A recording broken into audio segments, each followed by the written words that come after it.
Hello, and welcome to today's webinar on the latest developments of the NAFTA negotiations and the impact on the auto care industry. My name is Angela Chang from the International Affairs Department at the Auto Care Association. Before we begin, I would like to invite any of our participants to submit questions at any time during our presentation. You should see a question pane on the GoToWebinar control panel. We will collect these and address them during the Q&A session at the end of today's presentation. Our panelists today have extensive background on international trade-related matters in each of the three NAFTA countries. First, I'd like to introduce Yochai Basebird, a partner at Dentons International Trade Practice in Washington, D.C.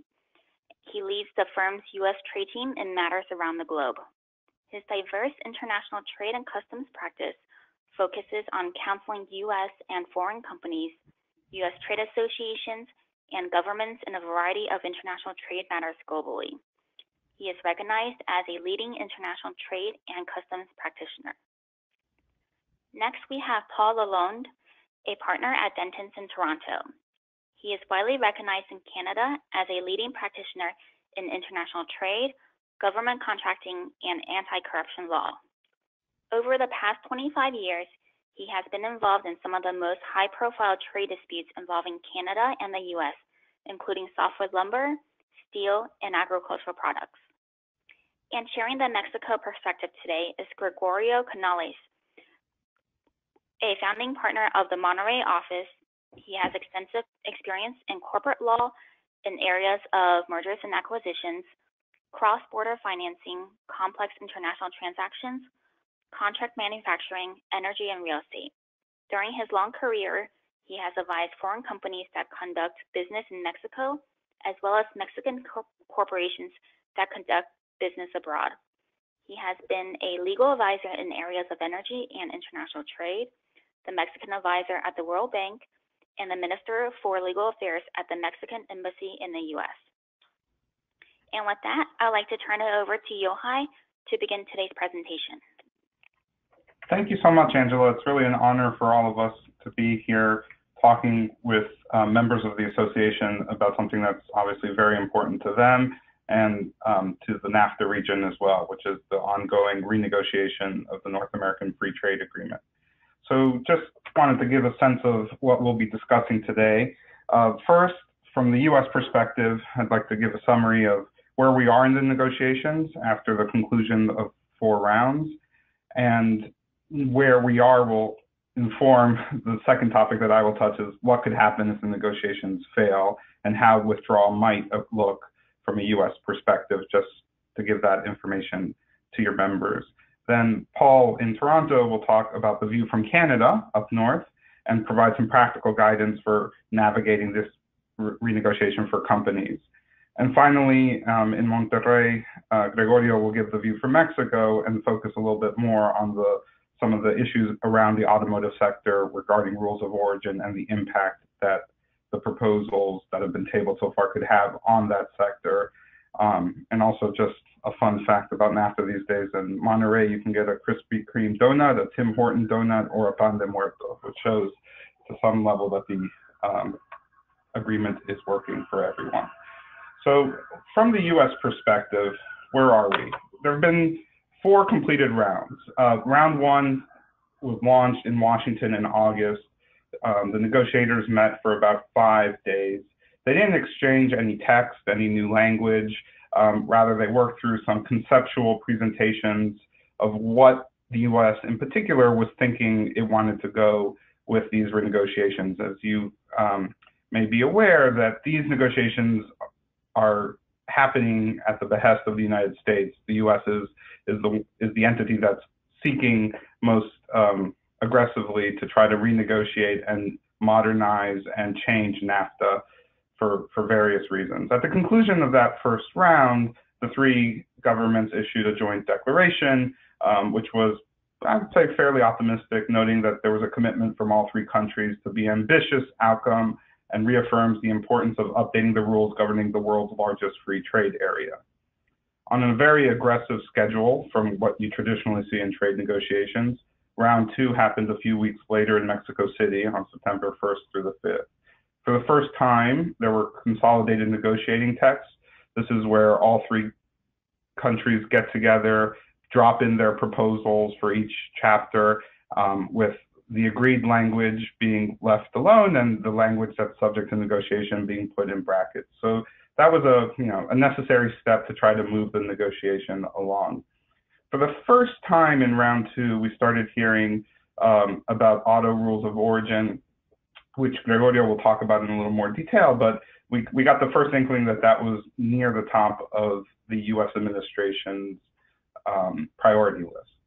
Round three happened, just like I said, 3 weeks later. And again, there was a joint declaration from all three countries talking about the meaningful advancement in various sectors like telecommunications, competition policy, digital trade, good regulatory practices, and customs and trade facilitation. What trade people talk about harvesting the low-hanging fruit, the areas that were the least contentious and the ones that were most likely to result in agreement. There was also an announcement at the conclusion of round three that a brand new chapter in NAFTA, one targeting small and medium-sized enterprises, had been effectively concluded. So that was positive news coming out of round three. We then get to round four, which happened again in Washington, and that was from October 11th to October 17th. And for the first time in round four, the US tabled what some will call controversial proposals. Some, maybe north or south of the border, may call them poison pills. But these were on auto rules of origin, as I mentioned, a new provision to sunset the agreement after 5 years, unless all governments agreed to continue. This was considered highly controversial because, as you may know, under NAFTA right now, a country can withdraw from NAFTA after giving 6 months notice, but there's no provision in NAFTA itself that makes the agreement terminate in some unspecified period of time in the future. What the administration has said is that this agreement has gotten a little long in the tooth, and not having a mandatory process or period to look at it again has resulted in an agreement that, while was state of the art when it was negotiated and signed in 1993, 1994, has since started to show its age. And so the US administration has proposed putting in this hard 5-year sunset provision that would require a mandatory look back at the agreement 5 years after it's renegotiated. The US also issued some very aggressive demands on Canadian supply management system. This is an agricultural sector programs in Canada that deal with dairy and poultry and eggs that have been the subject of trade friction and irritation between the US and Canada for some time. And finally, about dispute settlement. There are different dispute settlement provisions in the NAFTA. There's Chapter 20 that deals with state-to-state disputes when one of the countries feels that the other one is not living up to its obligations. The US administration has proposed to make that not a mandatory binding dispute settlement process. There's also dispute settlement for investor-state disputes, where, let's say, Canadian investors in the US or US investors in Mexico or Mexican investors in the US feel like their investment has been unfairly discriminated against by the host country. You could bring a dispute under what's called Chapter 11 of the NAFTA. And finally, there's Chapter 19, which is an alternative way of appealing anti-dumping and countervailing duty decisions. These are special duties that can be put in place against products when they've been found to either be subsidized and or dumped. And NAFTA is the only free trade agreement that the US has that allows people who want to challenge those decisions to go to a what's called a panel of trade lawyers and trade experts rather than going to the domestic court. And that's true in Canada and Mexico too. It provides an alternative forum for appealing those decisions. Round 4 was also important and singled out because it's the first of the rounds where all three countries did not issue a joint statement at the conclusion. Rather, USTR, the US Trade Representative, issued a statement expressing surprise and disappointment at the resistance to change from the other negotiators. What has happened originally, the plan was to try to conclude the negotiations this year to avoid running into the Mexican presidential elections in the middle of 2018 and the U.S. midterm elections in the fall of 2018. The ministers have agreed to extend the negotiation past December into the first quarter of 2018, and as a result, they delayed the round 5, which is set to commence in Mexico, until November 17th. Another change in round 5 is the ministers are not expected to attend that round. So let's talk about some what-if scenarios. What can happen now that we're halfway through the negotiations and they do not seem to be going at the pace or with the results that the U.S. administration in particular has wanted?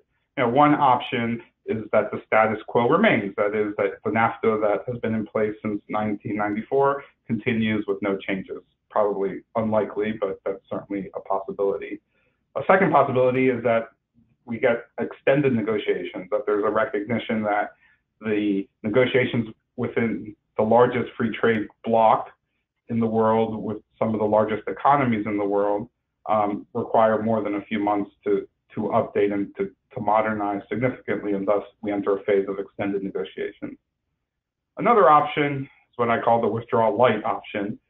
The NAFTA provision says that a country can withdraw 6 months after giving notice of withdrawal, but that withdrawal is not automatic or mandatory.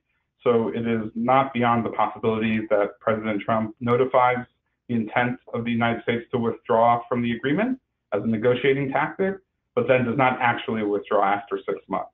Now, Mexico and Canada have said they won't negotiate with a gun to their head if that option is invoked, but that remains to be seen if it goes down that path. And another option is the we're out of here option, which is the president notifies his intent to withdraw, and 6 months later, the U.S. actually withdraws from the agreement. The last thing I would mention is something that you're starting to hear more about on this trip right now that the president is making in Asia, which is the Indo-Pacific option. Many of you may have heard of the Trans-Pacific Partnership. It was a free trade agreement negotiated under the Obama administration that included 12 countries.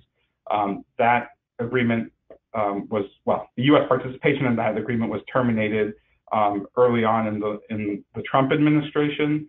Now there's talk of looking at an expanded sort of trade relationship with the Indo-Pacific region, which of course Canada and Mexico are also on the Pacific. So that become the focus of the administration going forward, yet to be seen. So how does U.S. withdrawal work? The U.S. has never withdrawn from a free trade agreement, and many of the statutes and laws that govern a potential withdrawal have been written on top of each other over time without ever being implemented. So there's some uncertainty and some confusion. But to answer a few questions that have come up recently from many places, can President Trump withdraw from NAFTA without further congressional action? Probably, but some legal scholars say no. And so there could very well be challenges if the president tries to withdraw without congressional action. The main reason for that is in the US Constitution, Congress is given the power to regulate trade among the nations. Some would argue that they maintain that power and that withdrawing from a free trade agreement like NAFTA requires congressional action too. What could the president do unilaterally? Well, he could send a withdrawal notice, putting Canada and Mexico on notice that the US intends to withdraw in 6 months. And if that withdrawal becomes effective, there are provisions in the law that allow the president to raise duties to the levels that apply to our other trading partners under the WTO system. What can't President Trump do unilaterally? Well, he can't revise US laws. And so when NAFTA was implemented under US law, it changed over 40 different US statutes, things like the Immigration Act and the IRS and laws governing judicial rights and agriculture and a whole host of other areas. And those laws, to the extent they don't have a provision in them that leads to termination, Congress would have to act. Things like there are provisions under NAFTA that allow for business travel in all three countries. And those rights under the NAFTA that have been incorporated under US law will remain under US law until Congress removes them. A couple of wild cards to keep in mind as this moves forward is the NAFTA is actually on top of an earlier free trade agreement between the US and Canada that was negotiated in 1988.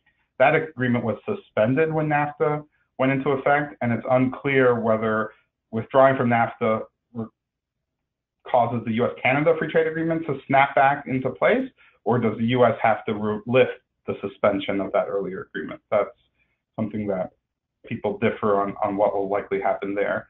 And finally, the biggest wild card is Congress itself. Will it give the administration kind of carte blanche and a whiteboard to do what it wants in this space, or will it start to assert its authority or try to assert its authority and its traditional role in the trade space as well? Well, thank you for that. And I will pass it along to my colleague, Paul Lalonde, so he can give the Canadian perspective.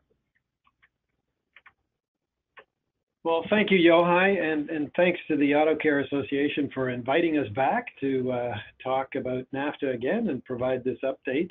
And a special shout out to Angela Chang for helping us bring this together. I understand that the association had its big trade show last week in Las Vegas, and that that was keeping people outrageously busy, and so we are particularly grateful for the efforts of everybody involved in getting the session together. So the view from Canada, I'm having difficulty forwarding the slides here. Not sure why. Okay. So as just dovetailing with what Yohai was just talking about in terms of the snapback of the previous Canada-US FTA, we have had a free trade environment between Canada and the US now going on 30 years with the 1989 Canada-US FTA. Other sort of general context to keep in mind is that Canada remains the biggest export customer for US goods.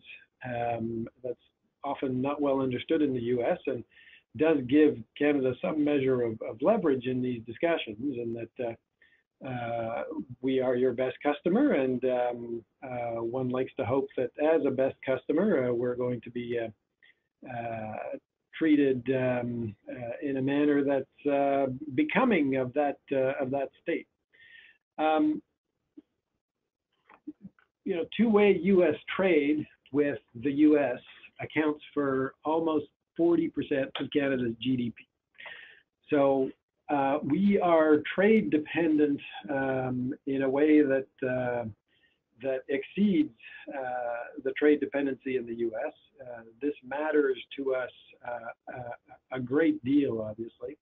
And so it's the highest possible priority for the government of Canada to get this right and to ensure that whatever happens going forward with NAFTA does as little harm as possible.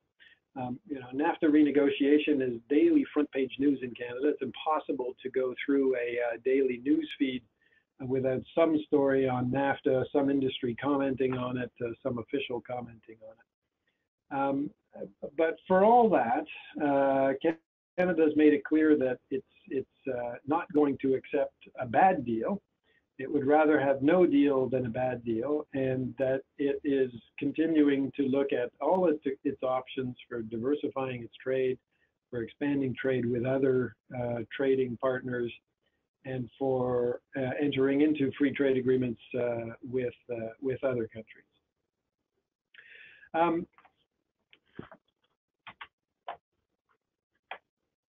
Canada has articulated a number of specific targets that it has, above and beyond doing no harm.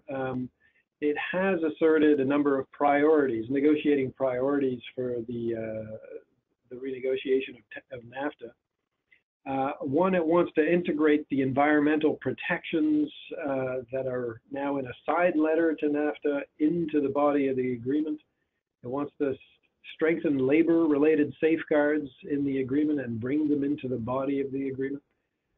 It wants to make some progress on better access to U.S. government procurement markets and make what dent it might be possible in the Buy America and Buy American regimes. It wants to continue to ease cross-border movement for professionals, particularly for those professions that are particularly important to the high-tech sector, which weren't really on the minds of the negotiators back in the early 90s when, you know, this was the days before the internet even. So that is an area where Canada is hoping to make some progress. It's also tabled a desire to see gender equality and Indigenous rights woven into the agreement. What exactly that means, no one is too sure. And whether that is more for political domestic consumption than an actual hard negotiating objective is a matter of significant speculation. Another thing that's core to Canada's priorities is preserving the supply management system for dairy, eggs, and poultry that Yohai mentioned before. It has steadfastly defended that system in every trade negotiation that has occurred in the last 30, 40 years, including at the WTO and the TPP. And it fully intends to defend it vigorously again in the context of a renegotiation of NAFTA. And then finally, the dispute resolution mechanism, particularly the Chapter 19 one dealing with review of anti-dumping and countervailing decisions, was viewed as a key win in the previous negotiations, particularly the 1989 Canada-US FTA, and the carry forward of those provisions into NAFTA. And Canada is viewed as a big win, as a significant concession that was extracted and paid for by our own concessions. And it is, I don't know if it has the status of a sacred cow, but it's a very a significant component of NAFTA that is key to be maintained for Canada.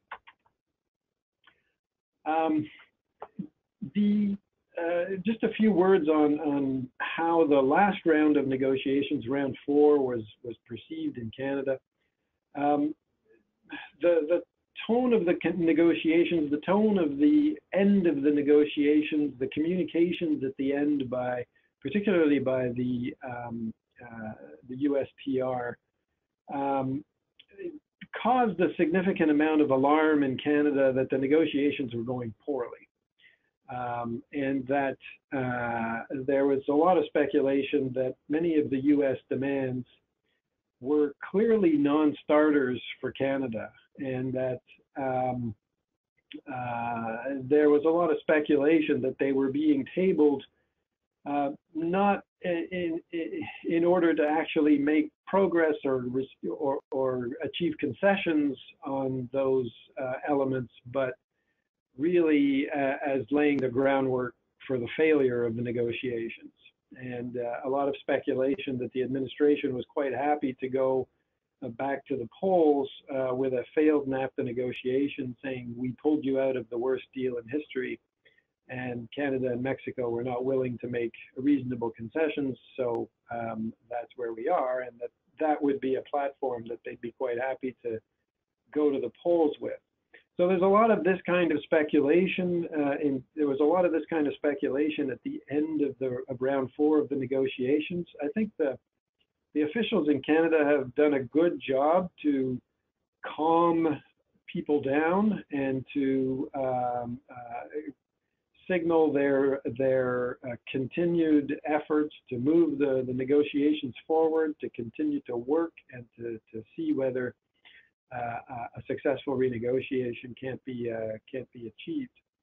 There were a couple as well of silver linings, I guess, in the announcements at the end of round 4 about the completion of a chapter on competition policy, and as signaled earlier, the chapter dealing with small and medium-sized enterprises as well seems to have been concluded. So there was a albeit small nugget of good news coming at the end of it. And I should say that I think that the more extreme alarmist headlines that we saw at the end of round 4 in Canada have really died down now, and that a more sober approach to the continuation of the negotiations is resuming. I want to talk a little bit about some of the practical things that we're talking to with clients about the renegotiation of NAFTA.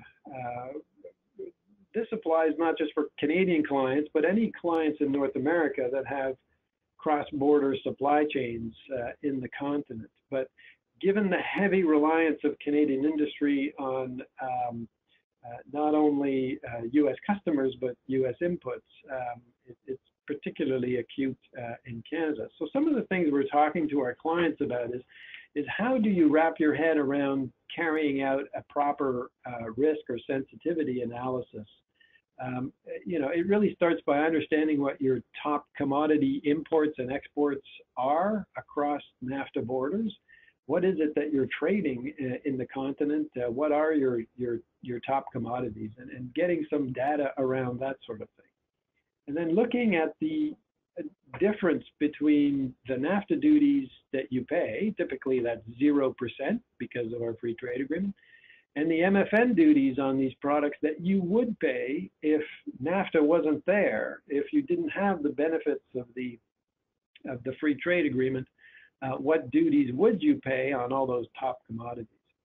And then looking at options to paying the MFN duties that would otherwise apply. I mean, just because duties, just because you revert to MFN duties if NAFTA disappears, doesn't mean necessarily that you're going to be out those funds. There may be alternative sources of supply that provide duty relief, or where duties don't apply, like domestic sources or other countries where we have free trade agreements. And of course, there's duty relief options. So imported goods that are then re-exported after processing can benefit from drawback. So netting out all those things and figuring out really what your exposure is likely to be once the dust settles is a bit more of a textured analysis than one might think at first. So we try to walk clients through this exercise so that they really understand what the true exposure might be if the worst case scenario materializes. Looking at the import-export picture for a company, is a good opportunity to do a review of your main agreements in your supply chain as well. The agreements you have with the trade terms that you have with your top suppliers and customers, it's a good time now to be reviewing them and ensuring that duty increase risks are appropriately addressed in the context of those agreements, so that if there is some negative downfall in terms of duties to be paid as a result of the disappearance of NAFTA, what do your agreements say about that risk? Is there a better way to protect yourself against that risk, to manage that risk in your contractual arrangements?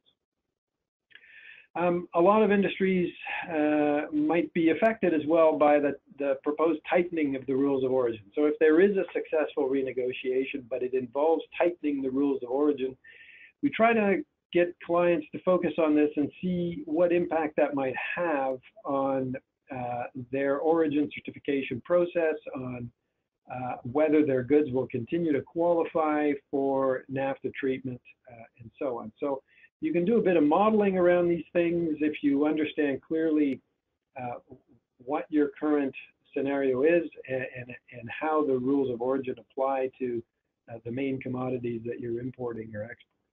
So we try to work with clients to better understand what impact that might have.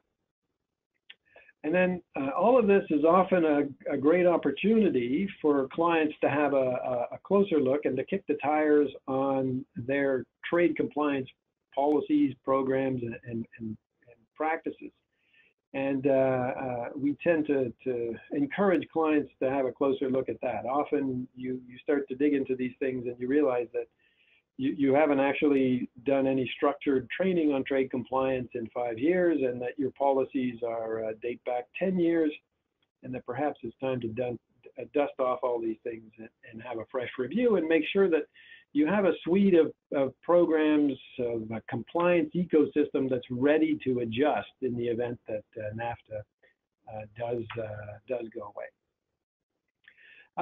As well, we talk to clients a lot about what potential opportunities there might be in the renegotiations.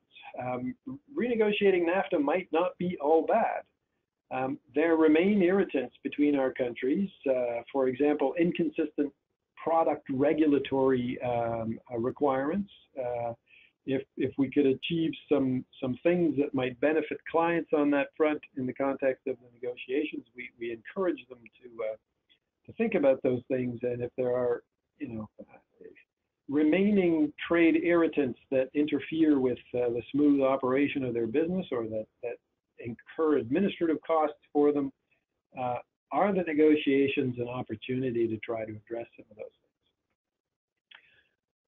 things. And then finally, just a word on opportunities for engagement on the Canadian side of the border. If there are things that you want to table with the negotiators, either in terms of opportunities you see for improving trade flows that are significant to you, or sensitivities, or things in the agreement that you really feel mustn't change, there are ways to advance your position with the Government of Canada, if that's the right place to go in your circumstances. The government set up a formal consultation process with its own Twitter feed and email, a website address, and so on. And that's a forum that you can use, certainly a door in that they've provided. They've also established a ministerial advisory NAFTA council composed of 13 Canadians from a cross-section of business, labor, former politicians, and other illustrious types of that nature. And that council provides a sounding board for the negotiators as they go through the negotiations. And you can certainly access that council, communicate with its members, and ensure that they understand your issues and that they provide appropriate feedback to the negotiators. And then finally, ongoing ad hoc trade association, industry association communications with public officials are happening on a daily basis. So your trade associations, chambers of commerce, and so on, have the opportunity to consult with senior officials of the Government of Canada, and that's also a good way and an effective way often to get your message across. So those are some of the high-level thoughts from the Canadian side. Look forward to taking any questions if you have any. So I'll pass it on now to my colleague in Mexico, Gregorio. Take it away. Hello, and thank you for having the opportunity to address the Auto Care Association about these very important topics. Basically, I would like to provide with a little bit of an overview of the importance of this agreement for Mexico. The United States is Mexico's largest trading partner, and Mexico is the third largest trading partner to the US. So we are not as a big a customer to the US as Canada is. But notwithstanding, I think the three countries have achieved a very solid trading bloc, and also the Mexican business community, there is a lot of anxiety about the future of NAFTA negotiations.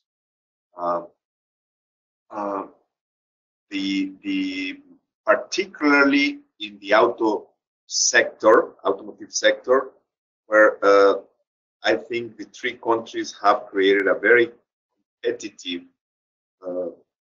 bloc to compete in this important sector.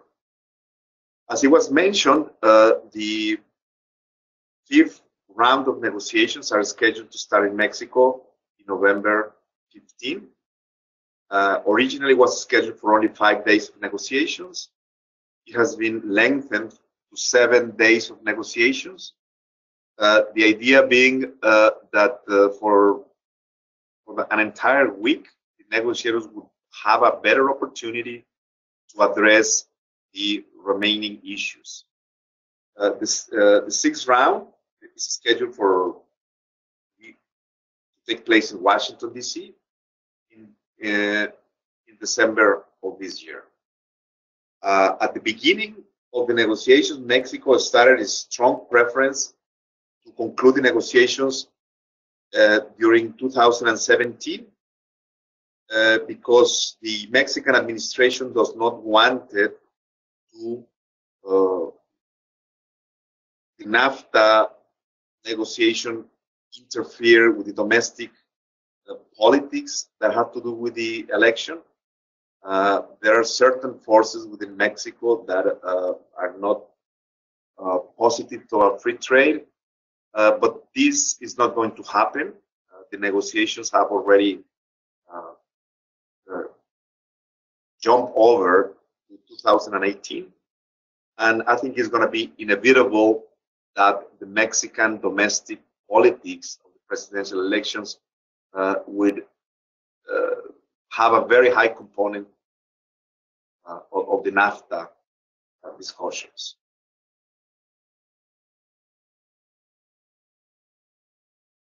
Here I'm listing some of the sectors which are the more sensitive or the ones that have more controversy among the three countries. The automotive industry, which is very relevant to this association, and particularly with the rules of origin, which I would get into a better detail later on. As was also mentioned by Paul, the government procurement provisions, labor, there is talk of getting standardized labor provisions for the three countries. Especially concern has been expressed over Mexico labor standards as well as the environment. These were two, labor and environment were two additions to the regional NAFTA that was being negotiated. However, so the current NAFTA already has some labor and environmental provisions, but the idea is to strengthen all this. Another area, a new area, which did not exist when the original NAFTA was negotiated, is e-commerce. Here, United States basically has expressed an opinion to have e-trade commerce within NAFTA, free of duties, for anything that is lower of $800 US, which is very high for the opinion of both Mexico and Canada. As was mentioned before, the sunset clause to revise the agreement every 5 years, which in my opinion really defeats the purpose of the whole treaty because it does not provide with the certainty that industry and investors need of the rules of the game to be in place. Also, it was mentioned before, has to do with dispute resolution. So these are the areas in which more controversy there are. And going more specific into the auto sector, one of the things that has created more irritation in Mexico has been the very aggressive U.S. proposal that in the auto sector raise the content regional value for autos from the current 62.5%, rising all over to 85. And perhaps the most specific is that because this 62.5% has to come from any of the three countries that belong to NAFTA, without regards of which percentage to each one of the states. The U.S. country-specific proposal is that at least 50% of the content of these auto parts or qualified under NAFTA has to be at least 50% from the U.S. So this has been a very sensitive issue for all the, not only for the Mexico and Canada, but for the auto companies themselves and the U.S. companies themselves. They think that is unrealistically high, and that is something that basically will not be feasible to do at this point in time.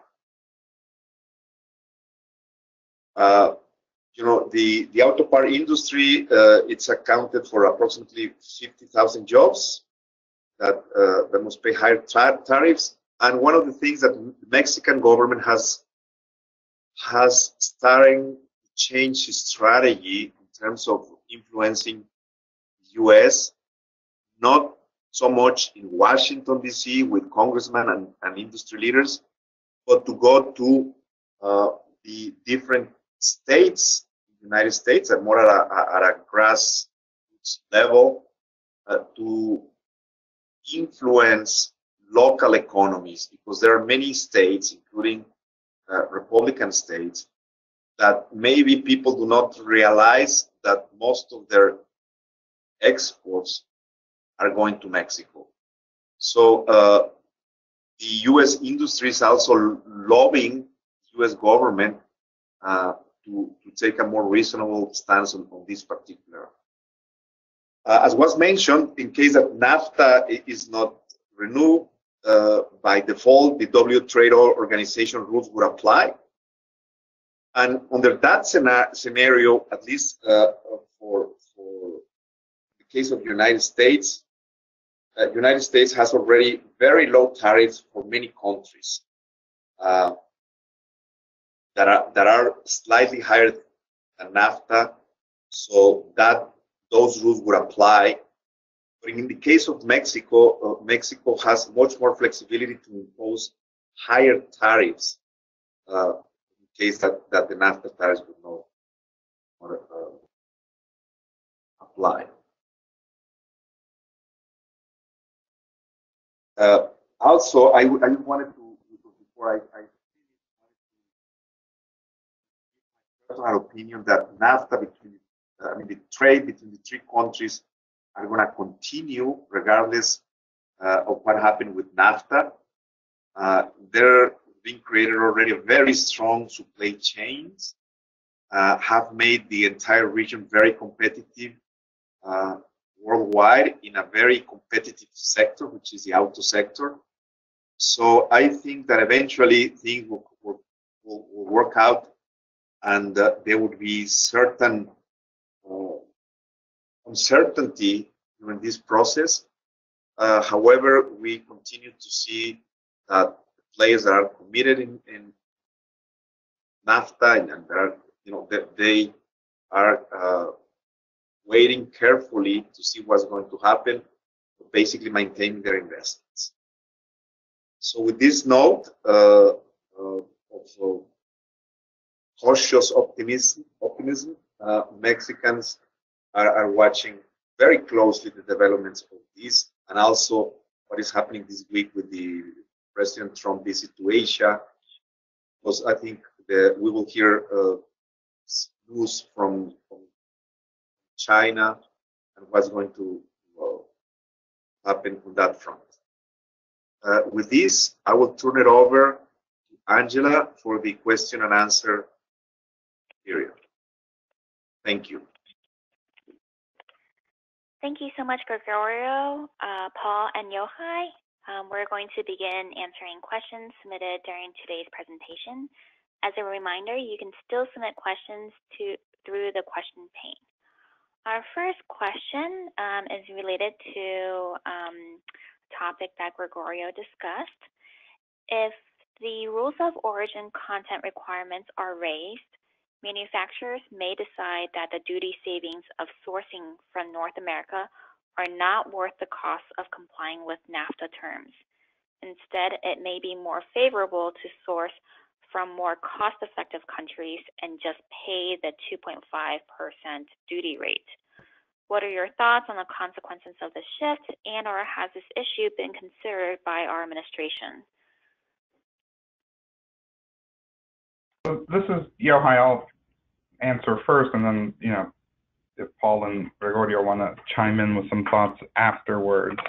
It is an unquestionable priority of this administration to try to increase the level of manufacturing jobs in the United States. And the administration views trade deficits as an obstacle to that goal, and has been very clear that they view the trade deficit with Mexico in particular as problematic, and have come to the conclusion that raising the auto rules, content requirements would help achieve their goal.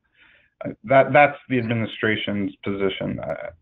I think the question highlights a challenge that we have in this space, whereas while no agreement is perfect, by and large for the automotive sector, the NAFTA agreement has been beneficial for the sector as a whole, and that the change in the rules of origin are not coming from U.S.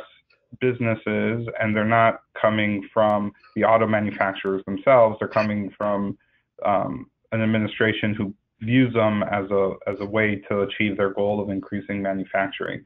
Now, whether it will or will not is open to much debate, but the U.S. as a global automotive platform has benefited from the integration in the North American region. It created a very attractive environment for significant foreign direct investment, whether it's the Japanese automotive companies or the European automotive companies. Much of their investments came into the United States in particular after NAFTA was negotiated the first time. And so I think that there is a significant risk that changing the rules of origin in a way that doesn't reflect the current supply chain could be counterproductive and make North America as a platform less competitive as compared to other regions such as Asia. Just chiming in, Paul here. Yeah, the proposals on rules of origin have been received very, very negatively on auto and auto parts, very, very negatively in Ontario, the heartland of our auto sector. The concern is that what you're going to do is actually make the finished product, the finished vehicle, less competitive in the global market for vehicles. Not only the domestic North American market for vehicles, but also the global market for vehicles. A lot of production in the U.S. now, particularly by the German and the Japanese manufacturers, is of course consumed domestically, but is also exported from the U.S. And those vehicles have to compete on a global basis in the global marketplace for vehicles in all kinds of markets around the world. And if you make them more expensive to make by tweaking the rules of origin in the way that's proposed, are you actually going to do more harm than good in terms of generating investment and jobs in North America? That's the concern as we see it in Canada. We can't think of North America or any of our markets in isolation anymore from a global marketplace, and the objective of NAFTA was to make our production in the continent-wide, more productive when competing against the rest of the world, and query whether the measures proposed by the U.S. will actually be counterproductive in that sense. The other point that the question raises is that yes, MFN duties have gotten quite low. Most MFN duties across the board on industrial goods, on most merchandise are pretty low in the 2.5% to 6% range. So how much benefit really do we derive from NAFTA, particularly as the question indicates, when you factor in the cost of administering and complying with the requirements of NAFTA origin? That's a very fair question, a very, I think, astute one, one that illustrates the fact that these trade agreements aren't the be-all and end-all. That we tend to, the proponents of the trade agreements tend to vastly overstate their benefits, and the opponents of the trade agreements vastly overstate their threats. And so my hope is that those who operate in this world, the business people who know the duties they'll have to pay and the real life impacts, will be able to stay calm, carry on, and even if we do lose this, what I consider a beneficial agreement, NAFTA, it's not the end of the world. North America will still be a great place to do business. All three countries will still be a great places to do business. Really, some of the shirt ripping that goes on around these trade agreements is excessive. I just would like to add that when President Trump came power, one of the first casualties in the auto sector was a big plant that Ford Motor Company was planning to actually, that had started building in San Luis Potosí, Mexico. By pressure, Ford Motor Company decided to cancel the project. It was received as a very negative news in Mexico. And what the Mexican press is reporting now is that some other Asian and European manufacturings are looking into that same site, which basically tell us that there is an appetite from other non-NAFTA manufacturers to get in the region, comply with the regions, and to have access to this huge market. So I think trade between the two countries is not going to end, regardless of whether it's under this NAFTA or a new NAFTA or the World Trade Organizations. It might be more expensive. But I think the three countries have already created a very solid and competitive bloc. Great, thank you so much. One more question that came in is, what if the parties fail to agree during the NAFTA negotiations? What is the worst case scenario we should be expecting here? Well, the worst case scenario, I'll launch in this time. The worst case scenario is that the agreement dies, the U.S. withdraws. Likely, if that occurs, Canada and Mexico will carry on as between themselves. They've both signaled that was their likely position if the U.S. withdraws. We revert back to WTO level tariffs for trade with the U.S. and none of the sort of administrative benefits of NAFTA, none of the other benefits of NAFTA flow to Mexico, U.S. and Canada, U.S. trade. I've also read in some analyses that the the act in the U.S. that provided for the implementation of NAFTA provided for the possibility for the administration to not only revert back to duties as they were with the trading partners at the time of the entering into the agreement, but also for the possibility of tariffs above that to be imposed. My understanding is from 20 to 50% above pre-existing tariffs. Now, I'm a Canadian trade attorney. I don't profess to be a U.S. attorney, but I have seen analyses of that nature, including from the National Customs Brokers and Forwarders Association. So I guess there's a possibility of a scenario where it's even worse than MFN tariffs. It's MFN tariffs plus, and I don't know if Yohai has some thoughts on the likelihood of that or not, but that, to my mind, sort of would be the absolute worst case scenario that we could. Yeah, I'll chime in on that. It's what I mentioned in my presentation too. Is the law that you're referring to, Paul, was written in 1974, before 20 years before NAFTA and 20 years before the WTO agreement. So it's unclear how it would apply. I think as a matter of U.S. law, to apply it that way would still be a violation of our WTO commitments. And so while the law is out there, the administration could try to apply it, but I think doing so would lead pretty quickly to a WTO dispute. One thing I would mention is NAFTA as an agreement covers everything from auto parts to agricultural exports to services and investment. And so while, it's easy to think through the scenarios, well, if you don't claim NAFTA, then the car is only subject to a 2.5% duty. That doesn't seem so high.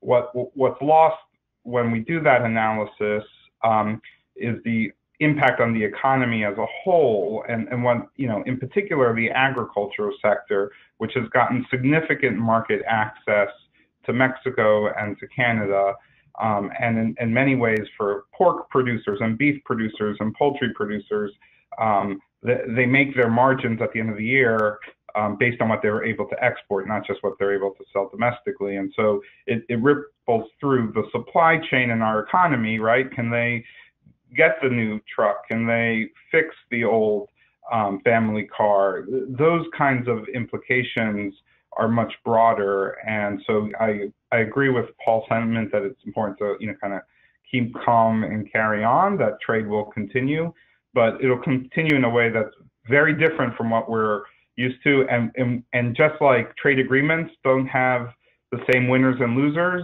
the absence of a trade agreement doesn't have the same winners and losers. And so it's complex on every level.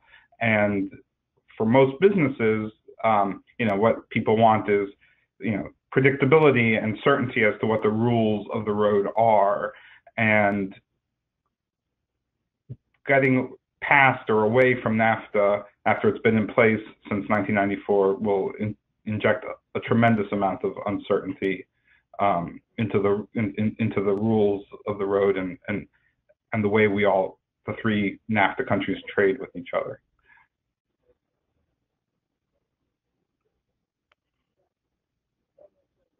Great, thank you. I think we're just about out of time now. A lot of great information in today's presentation. Thank you so much to our presenters, and thank you to everyone for attending today's webinar. You'll receive an email in the next couple of days with a link to view today's webinar. And on behalf of the Auto Care Association and our presenters, thank you so much for joining us, and have a great rest of your day. Thank you, Angela. Thank you. Thank you all. Thank you.